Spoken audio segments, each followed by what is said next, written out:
Jesus replied, "You are in error because you do not know the scriptures or the power of God. At the resurrection, people will neither marry nor be given in marriage. They will be like the angels in heaven. But about the resurrection of the dead, have you not read or what God said to you? I'm the God of Abraham, the God of Isaac, the God of Jacob. He is not the God of the dead, but of the living." When the crowds heard this, they were astonished at his teachings. Jesus answers the Pharisees. Hearing that Jesus had silenced the Sadducees, the Pharisees got together. One of them, an expert in the law, tested him with this question: "Teacher, which is the greatest commandment in the law?"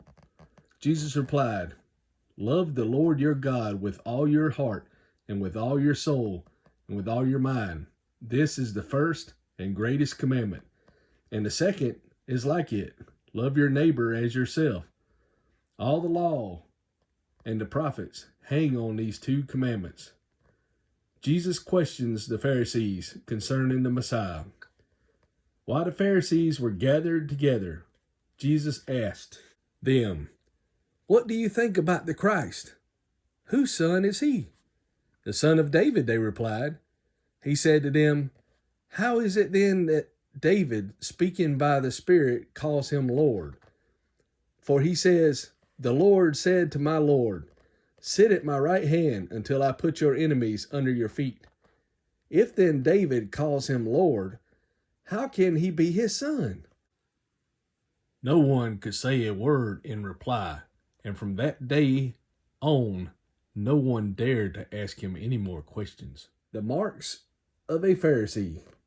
Then Jesus said to the crowds and to his disciples, "The teachers of the law and the Pharisees sit in Moses' seat.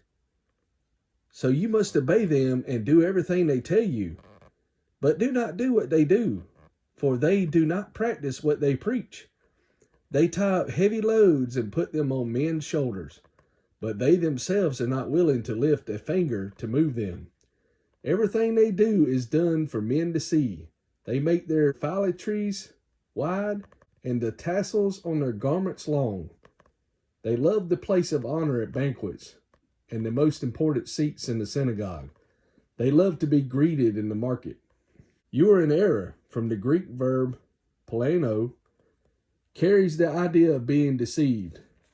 Thus, Jesus answered the Sadducees' question, gives the three incapacities of the rationalist: self-deception, ignorance of the spiritual content of scriptures, and disbelief in the invention of divine power.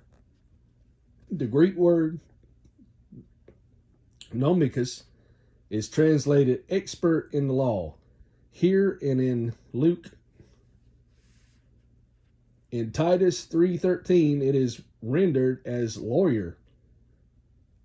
In the Mahing and Lutheran reference, it describes men's expert in the Jewish law, normally called teachers. In Titus, it probably refers to one who was expert in Roman law.